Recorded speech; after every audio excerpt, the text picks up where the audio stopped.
فقد قال الصادق عليه السلام الحاج والمعتمر وفد الله إن سألوه أعطاهم وإن دعوه أجابهم وإن شفعوا شفعهم وإن سقطوا ابتلعهم ويعوضون بالدرهم ألف درهم صلوات۔ گناہ کبیرہ کے سلسلہ میں واجب حج کو ترک کرنے کے گناہ کبیرہ کا تذکرہ ہو رہا تھا۔ اس سلسلہ میں حدیث مبارکہ کی تلاوت کر رہے تھے۔ حضرت صادق علیہ السلام سے منقول حدیث مبارک، اس میں حضرت نے ارشاد فرمایا کہ حج کرنے والا اور عمرہ کرنے والا یہ اللہ کا وفد ہے۔ اگر یہ لوگ اللہ سے سوال کریں تو وہ انہیں عطا کرتا ہے، اور اگر یہ اسے پکاریں تو وہ جواب دیتا ہے، اور اگر سفارش کریں، شفاعت کریں تو ان کی شفاعت کو قبول کرتا ہے، اور اگر خاموش رہیں تو ابتداء عطا کرتا ہے، اور انہیں ہر درہم کے بدلے میں 10 لاکھ درہم کا عوض دیا جاتا ہے۔ الف درہم، 1 درہم کے مقابلے میں، یعنی کوئی 1 روپیہ اگر اس کار خیر کو انجام دینے کے لیے خرچ کرے گا تو اس کا بدلہ، اس کا عوض 10 لاکھ روپے ہوں گے۔ بہت ہی اہمیت والا فریضہ۔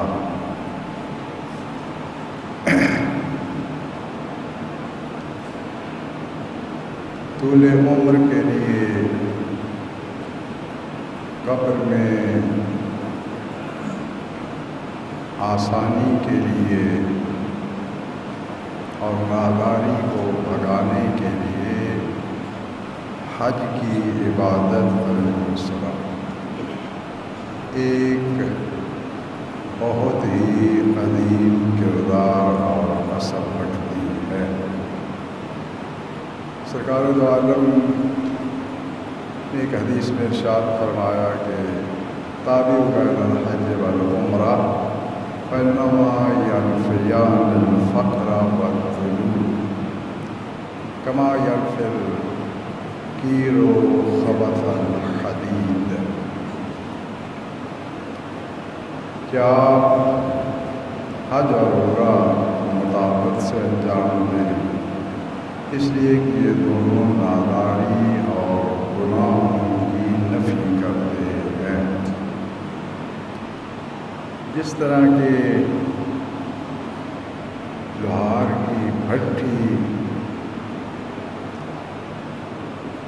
لوہے میں ملاوٹ کو ختم کر دیتی ہے، اس میں جو بھی کھوٹ ملا ہوتا ہے اسے وہ ختم کر دیتی ہے، بالکل اسی طرح یہ دونوں عبادتیں انسان سے گناہوں کو ختم کر دیتی ہے۔ بہت سے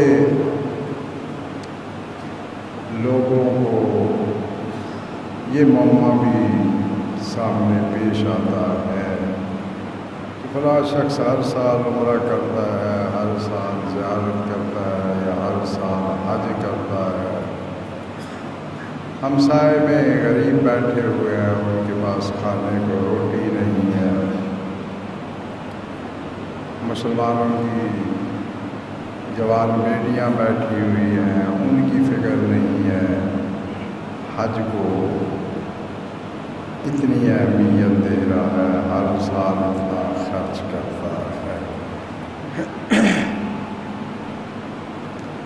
شاید پہلے بھی کئی مرتبہ کر چکا ہوں کہ مذہبی امور پر اور مذہب کے متعلق اٹھائے جانے والے سوالات جو بعض پڑھے لکھے حضرات یا ڈگری ہولڈر، پڑھا لکھا تو کہنا ذرا مشکل کام ہے، ڈگری ہولڈر، سند یافتہ وہ اسلام کے احکام پر یا اسلام کی مطالبہ کیے ہوئے کاموں پر کرتے ہیں تو سمجھتے ہیں کہ یہ اب فکر کی ترقی ہے، علم کی بلندی ہے کہ ہم اس قسم کی بات کر سکتے ہیں۔ حالانکہ یہ اور اس سے بدتر باتیں ائمہ علیہ السلام کے دور میں کہی گئی ہے، اور ائمہ علیہ السلام نے ڈائریکٹ اس کا جواب دیا ہے، ہمیں کوئی جواب دینے کی ضرورت نہیں ہے۔ اظافر نامی ایک شخص ہے، اسے حضرت نے ارشاد فرمایا، حضرت صادق علیہ السلام نے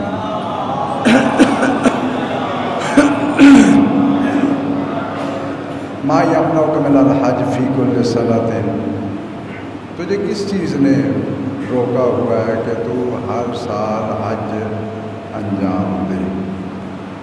ہر سال حج انجام دینے سے تجھے مانے کیا ہے؟ اس نے بھی وہی معاشرتی قابل قبول بہانہ جواب میں عرض کیا، قلت وجعلت فداک العیال، آپ پر قربان جاؤں، بال بچے ہیں، میں ہر سال حج کیسے کرتا رہوں؟ 1.5-2 کروڑ بینک میں پڑا ہوتا ہے، حج پہ اس لیے نہیں جاتا کہ ابھی 4 بیٹیاں جوان گھر بیٹھی ہیں، ہم نے کہا ہے کہ گھر بٹھاؤ، اللہ نے آپ کی طرف کوئی رکا بھیجا ہے کہ انہیں گھر میں بٹھاؤ؟ آپ اپنی مرضی سے ان کی شادیاں نہیں کر رہے، یا ان کا سٹینڈرڈ اتنا اونچا ہے، یا آپ کا ہے کہ آپ کو کوئی انسان ان کے لائق محسوس ہی نہیں ہوتا، اور 20-30 سال یہی ایک جواب ہے۔ کیا کریں جی، فریضہ باقی ہے، جوان بیٹیاں بیٹھی ہوئی ہیں، 200 جوان بیٹی بیٹھی ہو، اگر حج کا موسم آ گیا ہے اور آپ کے پاس استطاعت ہے تو آپ پر حج کرنا واجب ہے، 4 یا 10 کی بات ہی نہیں ہے، آپ خرچ کر دیں، شادی کر دیں، آپ کے پاس استطاعت نہیں رہے گی، آپ سے حج کا مطالبہ نہیں کیا جائے گا۔ پیسے دبا کے بیٹھے ہوئے ہیں کالے سانپ اور ناگ کی طرح، نہ ادھر خرچ کر رہے ہیں نہ ادھر خرچ کر رہے ہیں، بہانہ لگا ہوا ہے، او جی بڑا مسئلہ ہے، جوان بیٹا بیٹھا ہوا ہے۔ اچھا، بیٹے کے جوان ہونا، اس کی شادی نہ ہونا، اس کا آپ سے کیا تعلق ہے؟ بہانے میں کتنی مرتبہ کہہ چکا ہوں، اور معاشرہ بے پرواہ۔ ہم اللہ کے احکام اور مذہب کے احکام کا وہی حشر کرتے ہیں جو سرکاری آرڈر کا کرتے ہیں۔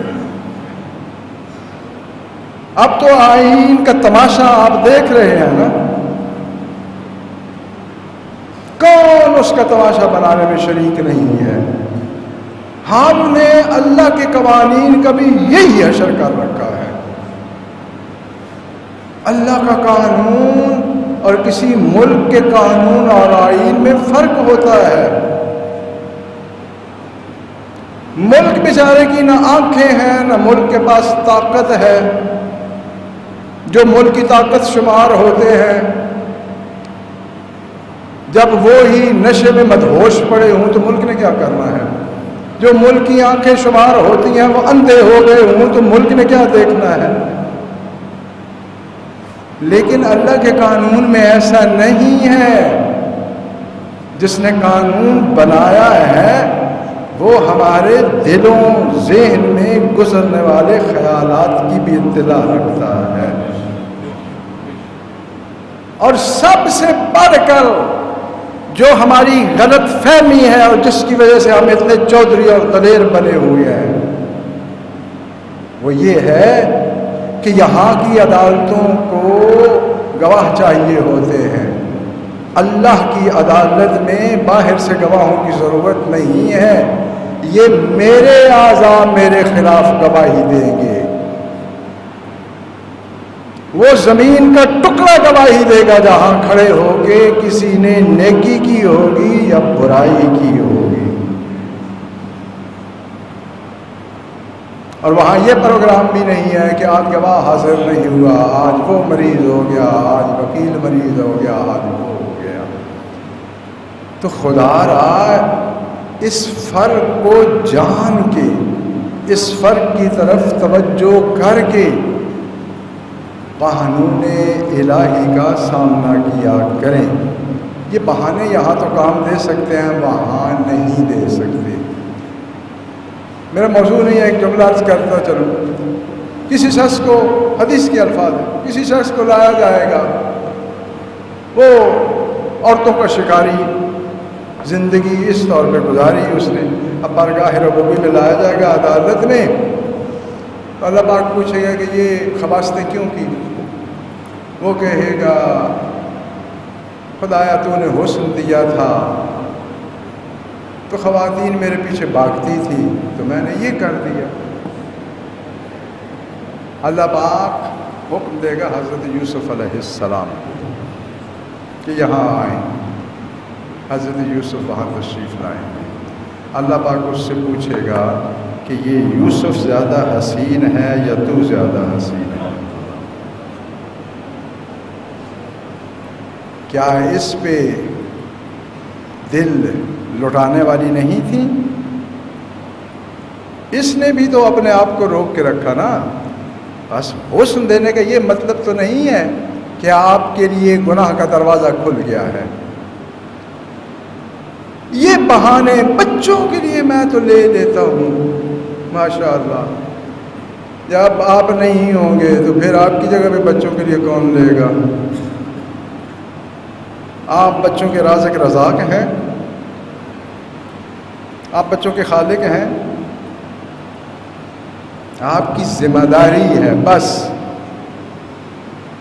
جس طرح بچوں کو پالنا ذمہ داری ہے، اسی طرح احکام کی حدود کا پابند ہونا اور اس لائن کے اندر رہنا بھی آپ کی ہی ذمہ داری ہے. وہ آپ کے دادا جی کی نہیں ہے. جواب میں کہے گا مولا میں تو چاہتا ہوں ہر سال جاؤں لیکن اتنے بال بچے ہیں اس لیے ہر سال نہیں جا سکتا.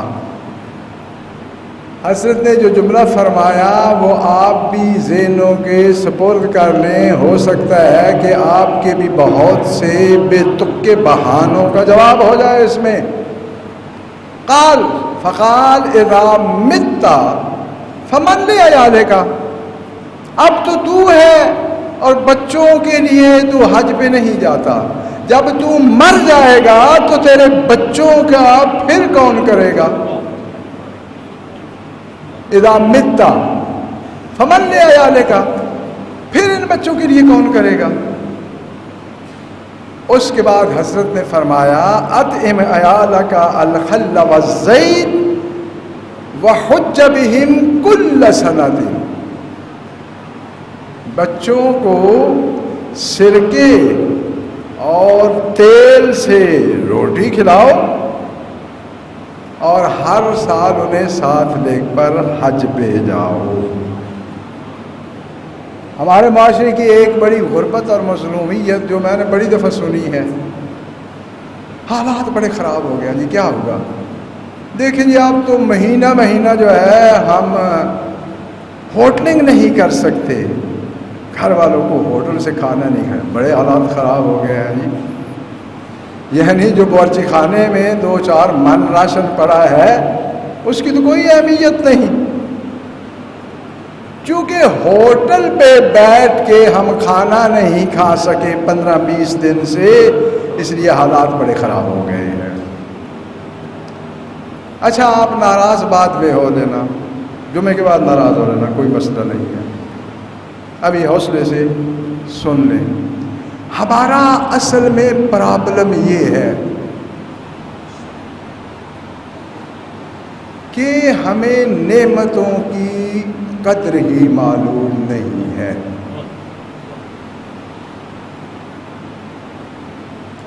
جو کھانا میں کھاتا ہوں اربوں انسان دنیا میں اتنے ہی کھانے کے لیے ترس رہے ہیں، لیکن مجھے چونکہ مل جاتا ہے اس لیے میرے لیے اس کی کوئی اہمیت نہیں ہے. جس گاڑی کو پھٹیچر ہم کہہ کے استعمال کر رہے ہیں یہ تو 10 سال سے ہے، اس جیسی گاڑی کے لیے کھربوں انسان ترس رہے ہیں.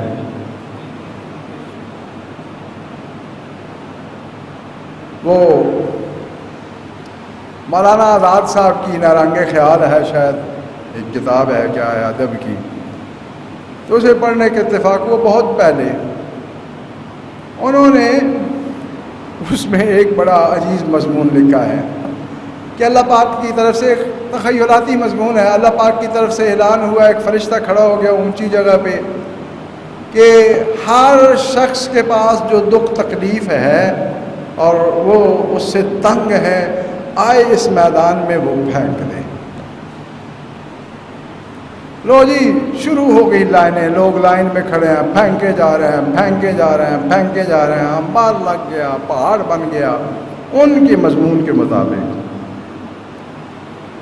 اب لوگ بڑے خوش ہو گئے کہ یار میری نظر کمزور تھی الحمدللہ وہ مسئلہ ختم ہو گیا، میری ایک ٹانگ چھوٹی تھی الحمدللہ وہ مسئلہ ختم ہو گیا، اب تو ماشاءاللہ بھاگیں گے. خوش ہو کے واپسی شروع ہو گئی. وہ جو مصیبت تھی، وہ جو بیماری تھی، وہ جو ازمائش تھی، اب اس سے فری. تھوڑے سے اس انبار سے پیچھے ہٹتے ہیں تو آگے ایک فرشتہ کھڑا تھا، اس نے کہا جناب ایسے کیسے جا رہے ہیں؟ یہ اعلان ہوا تھا ہم نے اپنی مشکلات، بیماریاں، مصیبتیں یہاں پھینکی تو جا رہے ہیں. انہوں نے کہا جناب حکم الہی یہ ہے کہ اپنی مرضی سے اس انبار سے ایک ایک مشکل بیماری یا مشکل یا ایک عیب اپنے ساتھ لیتے جائیں. اب جو جس کو پہلے تھی وہ تو اس نے نہیں اٹھانی، اس نے اس کی جگہ پہ ایک اور اٹھا لی. اٹھا کے چلے، ابھی اس فرشتے تک واپس نہیں پہنچے تھے، سب واپس آئے اور وہ پھینکی اور اپنی اپنی اٹھا کے چلتے بنے. یعنی ہمارا معمہ کیا ہے کہ جو نعمت ہمارے پاس ہے اس کی تو کوئی اہمیت ہی نہیں ہے، جو دوسروں کے پاس ہے وہ بڑی قیمتی ہے. پنجابی میں ہم کہتے ہیں کہ پرائی گائیں دا حوانہ وڈا لگتا ہے، یہ وہ مسئلہ ہے. سب سے پہلی بات تو یہ ہے کہ کسی کو بھی یہ دنیا پہ جو بھیجا گیا ہے شادی میں شرکت کرنے کے لیے نہیں بھیجا گیا کہ آپ جو ہیں وہ شادی پہ تشریف لا رہے ہیں لہذا صابن فلاں قسم کا، تولیہ فلاں قسم کا، بستر اس قسم کا، وہ جن کے گھر آئے ہیں انہوں نے کرنا ہے، وقت پہ آپ کو کھانا مل جانا ہے، اچھے برتن ہونے ہیں، ورنہ آپ ساری زندگی کریں گے. شادی پہ گئے تھے صابن ملتا ہی نہیں تھا، بستر صاف ہی نہیں تھے. کسی کو یہاں شادی پہ آنے کی دعوت نہیں دی گئی ہے، نہ کوئی اپنی مرضی سے آیا ہے نہ کوئی اپنی مرضی سے جائے گا. جس کا اقتدار ہے اس نے بھیجا ہے، جس کا اقتدار ہے وہ لے جائے گا. بھیجا ہے کس لیے؟ قرآن کریم کی اتنی آیات ہیں کہ آزمائش کے لیے بھیجا ہے، آزمائش کے لیے. جب تک انسان زندہ ہے اس کے ساتھ آزمائش چلنی ہے. کیوں؟ اس لیے کہ ویسے ہی اگر اللہ پاک جنت دے دیتا نا تو جسے جو درجہ ملتا وہ اس پہ ناخوش ہو جاتا. کہتا کہ نہیں میں اس سے زیادہ آگے جا سکتا تھا، مجھے یہ دے دیا گیا ہے. ٹھیک ہے؟ تو اللہ پاک نے آزمائش کا ایک مرحلہ رکھ دیا کہ بھائی جنت کے دروازے بھی کھولے، راستے بھی کھولے، یہ راستہ ہے، زیادہ سے زیادہ کوشش کر کے دوسری تیسری چوتھی پانچویں منزل تک اپنا قبضہ کر لیں، جہاں تک کر سکتے ہیں کر لیں. پلاٹ بڑے لمبے چوڑے ہیں. اب یہ جو بعض محبان اہل بیت بھی بساط آج زبان درازی کرتے ہیں اہل بیت پہ اتنی مصیبتیں آئیں، اللہ نے کیا کیا؟ بے وقوف ہو، سمجھتے ہو یہ کیا کہہ رہے ہو؟